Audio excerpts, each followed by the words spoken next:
You're listening to Crashes, Claims, and Clarity, hosted by Darrell Burrow, a Georgia-based personal injury attorney with over 30 years of experience and founder of Burrow and Associates. With a background in both legal strategy and compassionate client care, Darrell has helped over 10,000 individuals and families navigate life after injury. Guided by his Christian faith and a deep sense of justice, he brings expert insight, personal stories, and powerful interviews to every episode. If you're looking for truth, support, and clarity in the aftermath of an accident, this is your place. This is Crashes, Claims, and Clarity.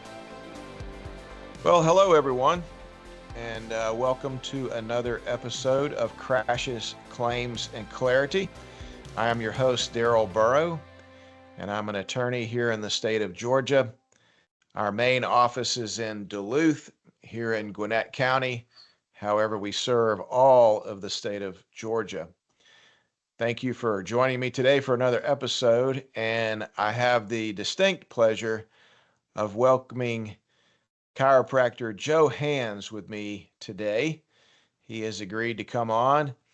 And Dr. Joe Hands, thank you so much for joining me. I really appreciate you being here today. Well, it's a pleasure, and I appreciate you having me on. That's great. Well, the first thing that I want to start out to learn about you is your formative years. Tell me about you personally as a child and a young man. So I am originally from Columbus, Ohio. I grew up and went to high school there. Back in the early days, I used to cut gym class actually in junior high, and back in there, like the 70s. I guess this is in the I graduated from high school in 1980, so I think 76, 77. I would go to this gym downstairs of a office building where the Nautilus equipment was, and this one guy, and there was a national champion kickboxer. And back then, Nautilus was just kind of getting started. It was a new exercise equipment that was state of the art back then. And I would go in there with these flower print shirts, not like this one here that I'm wearing today. This is a Hawaiian shirt. But I would wear those floral prints like they had in that movie, Saturday Night Fever with John Travolta. And those guys were always busting my chops. And you're how old at this point? I was like eighth grade, I think, eighth grade, whatever that age is, eighth, ninth grade. But I would go down there, and that's kind of how I started getting into working out a little bit. But Columbus was a good place to grow up. My father was a criminal attorney in town and practiced some personal injury and some criminal law as well. But I always wanted to get involved in athletics from a young age. And after that, I played football in high school and wrestled, went to Gahanna, Lincoln, which is not too far from the airport there. And then graduated actually from New Albany, which is another high school that was a smaller high school, but it was a whole different issue. We had moved. My dad bought a house out in New Albany, Ohio, and a lot of people probably don't know of New Albany, but that's Les Wexner, who owns the Limited and Lerner and all those women's clothing stores, bought property out there, and it turned out to be really a great area, a very rural area. That's kind of where I grew up, and I eventually moved down here to Georgia after so many years. I mean, it took a lot of guts to wear those shirts. Were you a regular sized kid? I mean, it took a lot of guts to wear those shirts and have the older guys poking fun of you. Oh yeah, they were always busting my chops, but that was fine. It was all in fun. I was one of the only ones out of my junior high that won the President's Physical Fitness Award. Nice. And I always was, my siblings kind of took a different route than I did. They, partied a lot and didn't finish high school. And I think Mm, because I was the youngest one in my family, I saw the mistakes that they made, and I definitely did not want to go down that road. I love my brothers and sisters, but I don't feel like they had they just went a different route. Let me just mm. say that. Um, but I'm grateful to have gotten involved in athletics and gotten involved in sports, and I think it instills a lot of discipline in people, and I've used that discipline to help me today to what I'm doing, because it's being a Absolutely. chiropractor. Absolutely. It's not as easy as a lot of people think, including myself. I thought there was going to be an easy profession, but that's another conversation for another time. Well, tell me this. Tell me about after high school and sort of the events that led you to become a chiropractor. So right after high school, my senior year, I actually left Columbus. I wanted to get away from Columbus, and I moved down here to Georgia. I was living in the South End over in College Park, and there was a guy named Doc Neely who was a promoter of bodybuilding, and he actually promoted the Mr. America contest back then. Um, I think, and then I competed in the um, Teenage Mr. America in 1979. But Doc met me through competing in the Teenage Mr. USA back in San Jose, California in '78. And like I said, I got involved in working out at a younger age, and Doc said, "Hey, I'd like to help you. You've got a lot of potential, and if you want to consider moving down to Georgia, you can work in my gym, and I will get you ready. I'll train you." This guy had a lot of knowledge and stuff. Um, so I was working in his gym and training for the Teenage Mr. America, and actually ended up placing third that year in the Teenage Mr. America. And And how old were you? I was Uh, 19. Okay. I was 19. So that's kind of really was my younger years of bodybuilding. And from there, I went on and competed for another, probably, I don't know, I think my last show was in 2013 or something like that. And that's where I was actually have a trophy I keep in my office here just to keep keep that in my memory for competing in the I competed Right. in two Hey, classes over 50. you can't do it forever. It's really The body will not let you do it. it won't. My mom used to say you're only gonna be able to get so far in your good looks, and I think I maxed that out. So, but Okay. yeah, it was some good discipline though. I feel like people that work out, it just keeps you focused, keeps you mentally alert. Not only is it great for your body and your cardiovascular system, but I know when I'm not training, uh, I feel like I got to be in there. So Now, yeah. was Doc Neely a chiropractor as well? Is that how you got to? No, he was. Uh, He ran that gym, and then he was a promoter of bodybuilding, um, and he sold fitness equipment, uh, and okay. that's how I got to know Doc, was from that teenage Mr. USA out there in California. And, Um, and what and then got from you there, interested I in? moved out actually right after, in, what was it, 1981, I believe it was. I moved out to California because I wanted to get an experience out there, see how it was. I know there were a lot of guys that were training out in LA at Gold's Gym. And I wasn't in LA, I moved to San Diego. Uh, but that was a great experience. I lived on Coronado, which is kind of like it's a peninsula.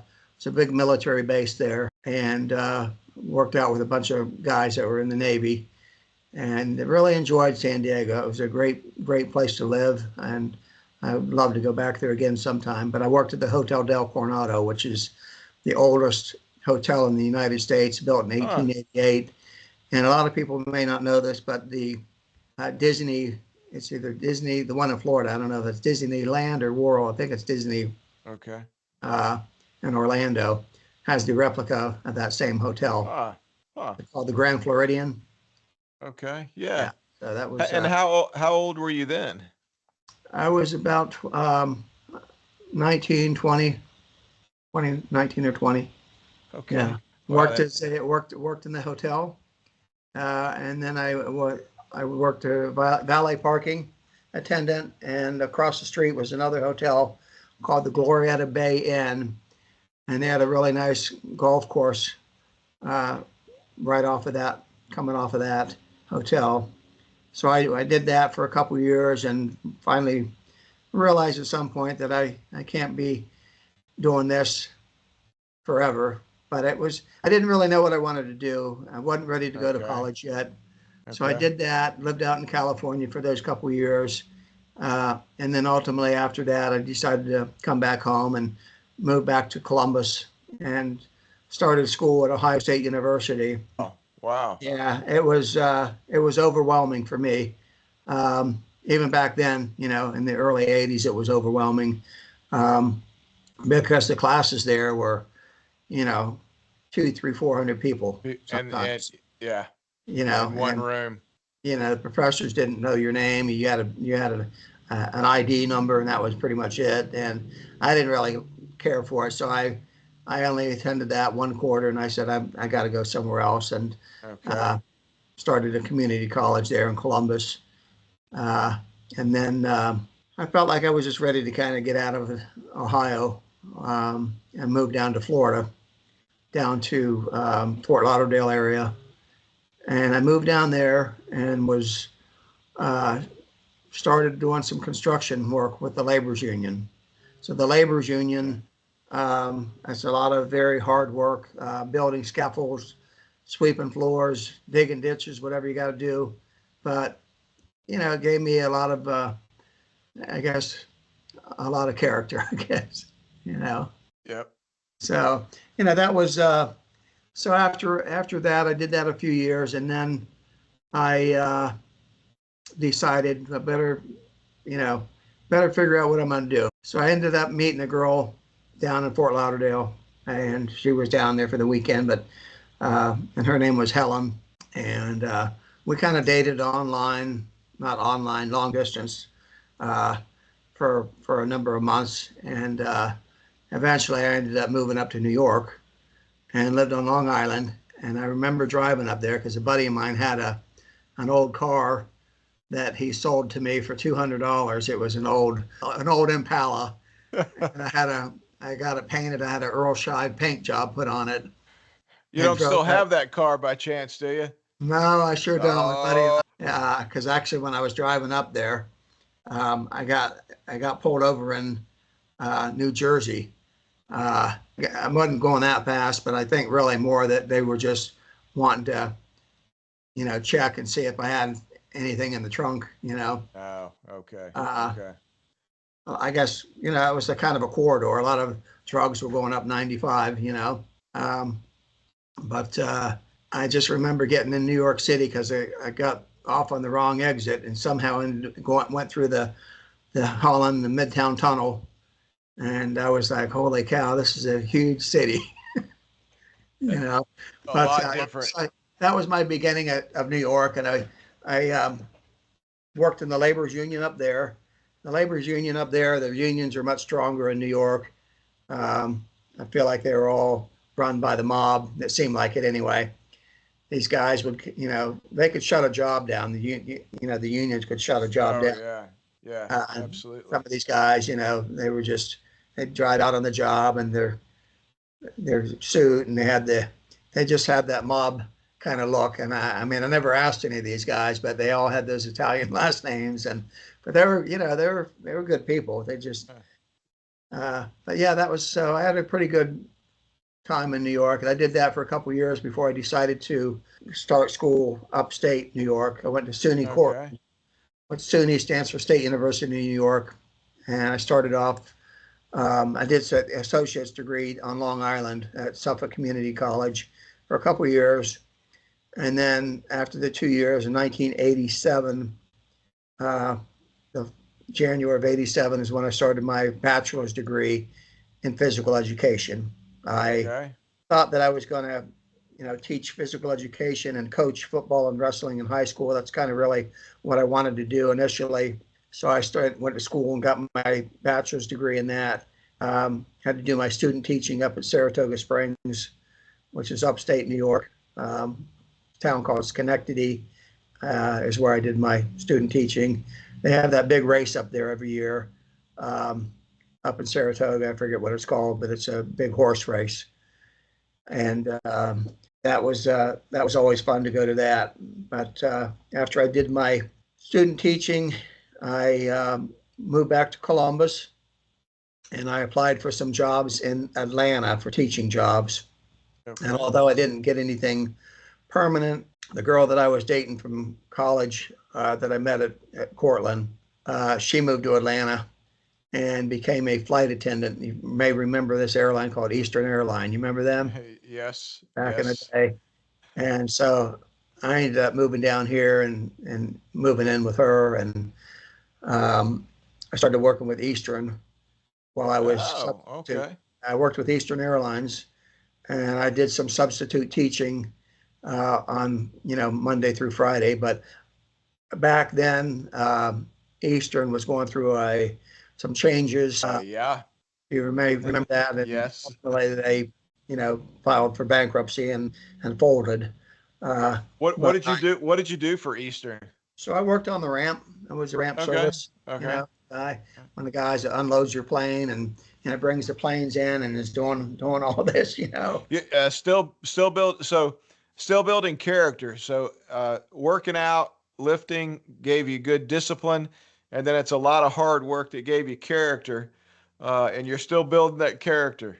I'm still doing it. So yeah, so I did that for a couple years and went into work one day and somebody said, "Oh, company was bankrupt."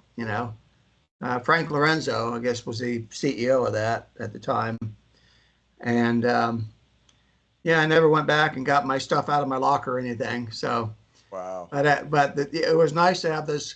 I didn't get paid a lot of money, but I did have the flight privileges, so I could fly down to the Caribbean, go down to St. Thomas. Of course, wouldn't have enough money to really stay in a nice hotel, but at least I could fly down there. Mm-hmm. So take a sleeping bag or whatever and hang out on the beach.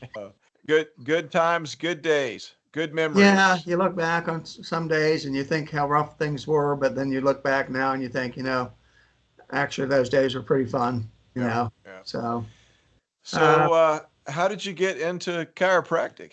so that was when I was down in Florida. Remember, I was telling you I was working in the Florida as the laborers union, and I used to go to this gym down in Fort Lauderdale. I'm trying to remember the name of it. I think it was called Powerhouse, right off Sample Road there. Uh, I used to go in there and work out, and there was a chiropractor in there, and I was always friendly with him. And uh, I was getting ready for the Florida Bodybuilding Championships in 1984, and I was doing some squats and went just a little bit too forward, and that kind of tweaked my back. And I met this knew the chiropractor, and he said, "Hey, if you want to come on in and start getting some treatment." And I wasn't 100% pro chiropractic. I wasn't against it. I just didn't know a lot about it, you know. Okay. And started going into him and getting some therapy and getting muscle stem and some traction. And he educated me about the importance of the nervous system and how the nerves communicate with the rest of your body, and that between each vertebra, you've got the nerves that come out, and talked about the disc and how the disc can be compressed, and a number of different things that can happen. And by getting chiropractic care and adjusted on a regular, fairly regular basis, that allows your body to work at its optimal level, um, be able to function at its optimal level. So after I went to him for about 6 to 8 weeks, it helped me a lot. I didn't think I was going to be able to compete in the Florida Bodybuilding Championships, but I actually competed and was almost won that. I placed second in the middleweight Oh, division. wow. Um, yeah, so that was that was a good experience. And then I just thought, maybe this might be something I want to do. And that's when I moved up to New York. I got my bachelor's degree in physical education, and I always kind of had that in the back of my mind, chiropractic, But I did like the idea of having summers off, as far as being a physical education teacher. Yep. But those jobs were harder to come by, so I always thought, I could always fall back on chiropractic. A lot of guys that I went to school with at Life University, it's where I went to school here in Marietta. A lot of guys there that worked out and seemed to take care of themselves and be in good shape. So I think that kind of goes hand in hand with the profession. Okay. Yeah. And tell me about the start of your chiropractic career. Did you get mentored by somebody, work for somebody? Did you just start out on your own? I actually went, they say chiropractors eat their young, and I didn't know what that meant at the time. But, when I got out of school, I didn't have any money put away or anything. And my dad always promised me that, to finish school, and said that, there would be some help there along the way if I finished. Well, there wasn't any. My dad passed away in '94. I was around my fourth quarter, I believe, in chiropractic school. And and to make a long story short, when I graduated, I went to work as an independent contractor with a couple of different chiropractors, and they really weren't good situations. I learned what not to do and how not to treat people, but you can't really grow a practice in somebody else's practice as an independent contractor, and that's what I learned. I think you can do that in a hair salon or a nail salon, but when you're trying to build a chiropractic business in somebody else's office, I just think that's very hard to do, because they're going to get all the walk-ins, and you have to have your own phone and own people and all that. But it's just, make a long story short, I got frustrated with that after about the third one. And so I told my girlfriend at the time, I said, you know what, I don't care if I have to take a portable table, and some equipment, and if I have to go door to door, that's what I'm going to do. So that's literally what I did. And I started a company called Atlanta Mobile Chiropractic. And that's fantastic. Yeah, because I was just like, I'm not going to go through that again. So I started off when my dad and Sally, which was not my mother, but my dad married a woman named Sally, and this was back when I was in junior high, and ultimately they divorced. But she had two kids, Kevin and Lori, and Kevin was 6 months apart from me. He was 6 months older than me. Okay. So we always stayed in touch. I always stayed in touch with Kevin, and stayed in touch with Sally. And Sally ended up marrying a guy named Bill Swad, and he was a car salesman in Columbus, and a big car salesman, like big major dealerships, okay. Multiple dealerships. So anyway, when I contacted Sally, and I said, listen, I'm thinking about, starting doing this mobile thing. And she said, well, talk to Bill. And anyway, make a long story short, Bill leased me a Chevy Blazer. And I leased that for 2 years. And he said, look, we're going to just allow you 12,000 miles, but don't worry if you go over, bring the car up here. I'll take care of it, So okay. At the end of I think it was 2 years of leasing it, I brought it up there, and there were some old cars on the lot. And I figured, I'll just buy this car, just drive it home, and then I'll get rid of it when I get to Atlanta. And there was so I bought I think it was like $2,500. I bought a 1986 Cadillac Eldorado. And, those Eldorados, the trunk's huge, Another car you probably wish you still had. Yeah. So I actually drove that thing for almost 5 years. And wow. Again, I didn't have any money, to start a practice, but I drove that thing around. I had a fold-up table that would fit in the back, And I remember one time I was treating a patient out in Stone Mountain. Now, all these people, by the way, most of them were all people that were in auto accidents. Keep in mind. Okay. Uh, we're going to talk about that and how the progression went here in a second. But Okay. so, I was treating her, and I would drive out there. I was living in Duluth at the time, so I'd drive out there from Duluth. And when I was submitting claims, I think the adjuster thought maybe there was some fraud or something going on because they'd never heard of anything like that. So my patient told me, she said, yeah, the adjuster came out here and asking all kinds of questions. And, he said that he never seen anything, was asking what color the car was and, all kinds of stuff.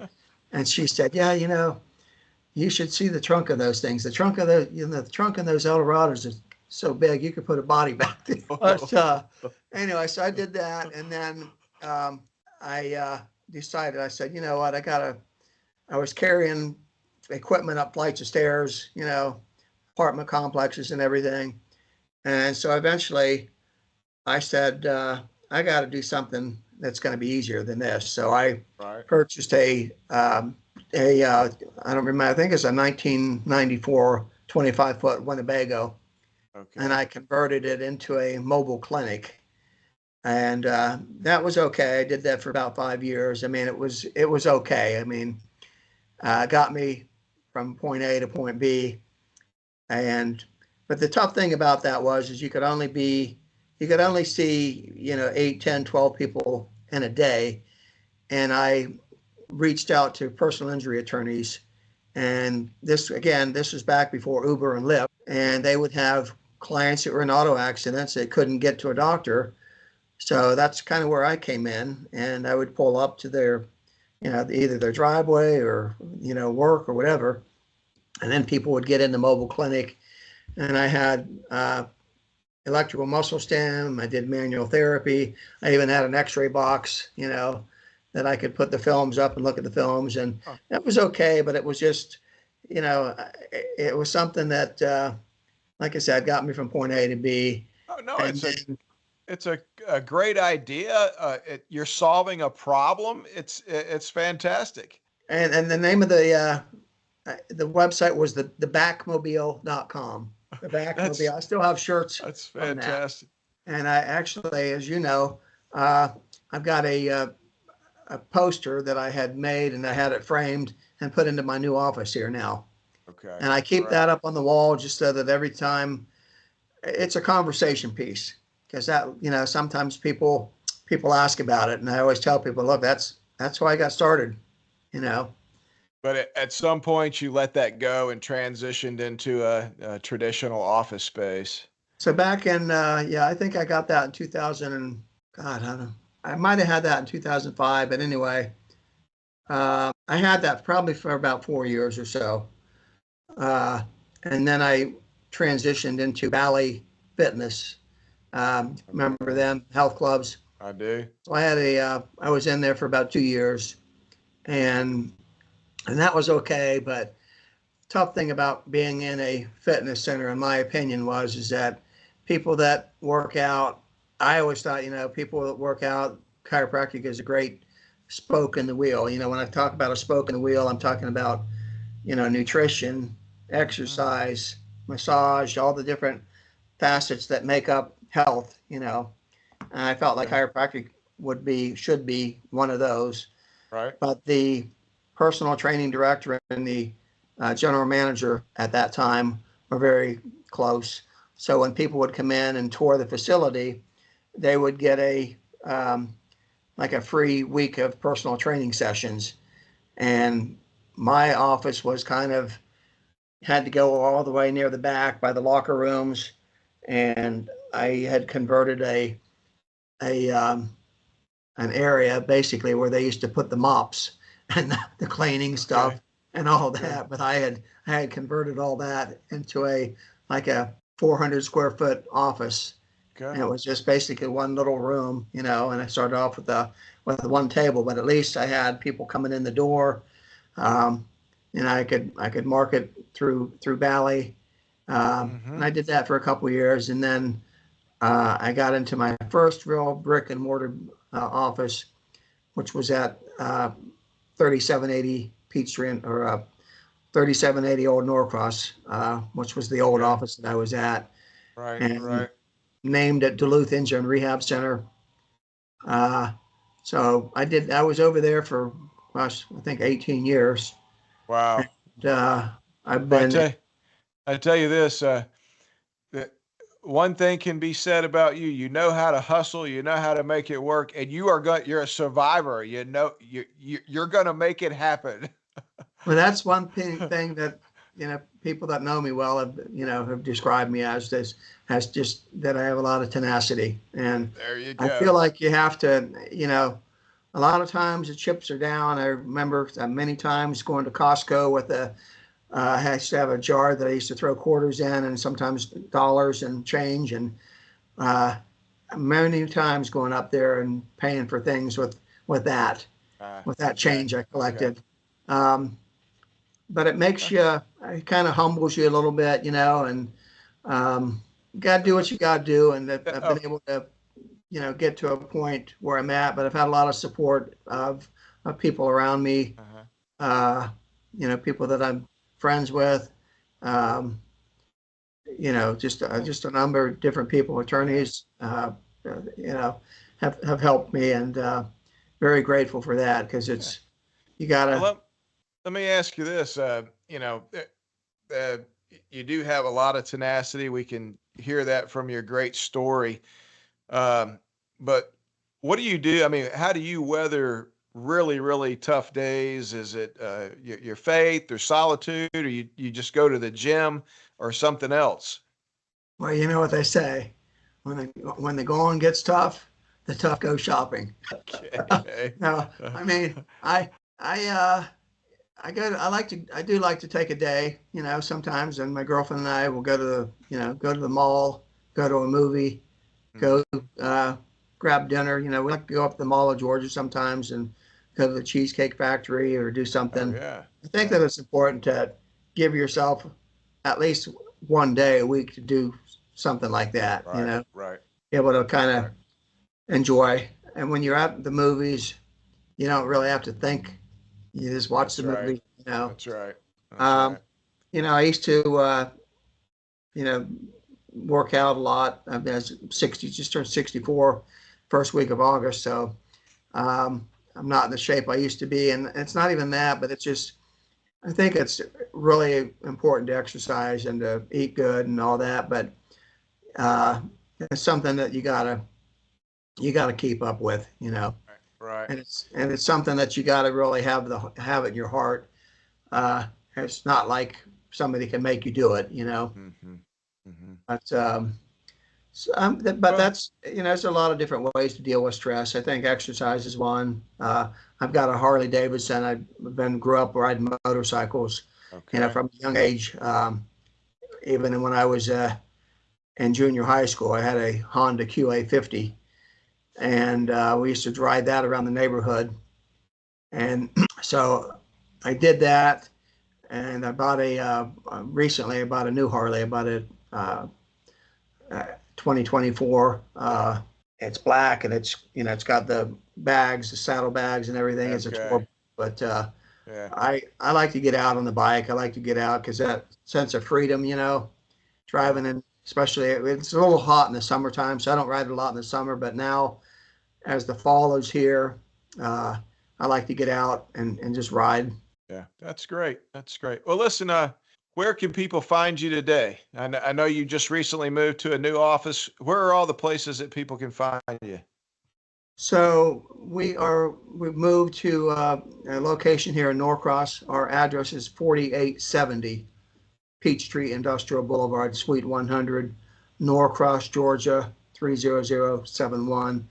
And you can also call 770-800-2222 or 855 Doc Hands.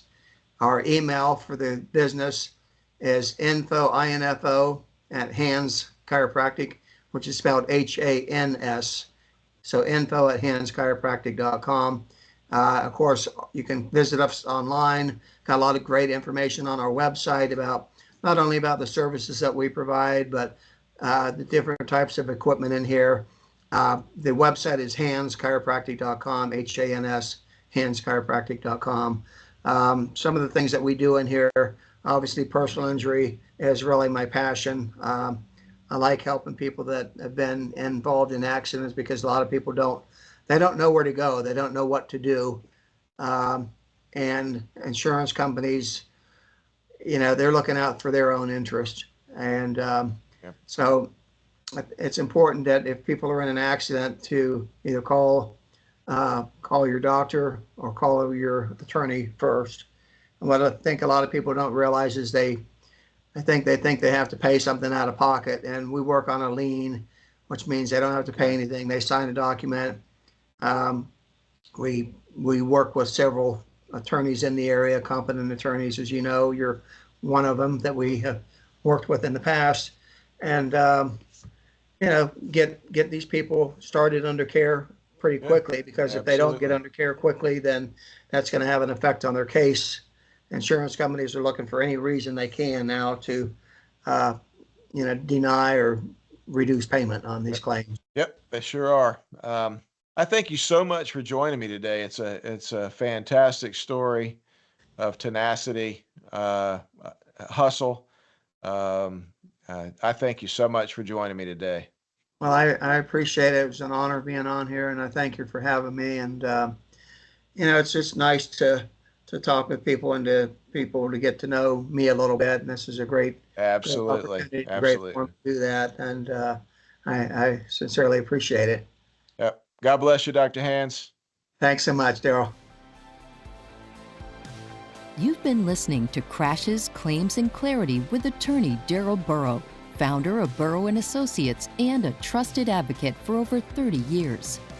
If today's episode helped bring clarity or hope after an accident, be sure to follow, subscribe, and leave a review.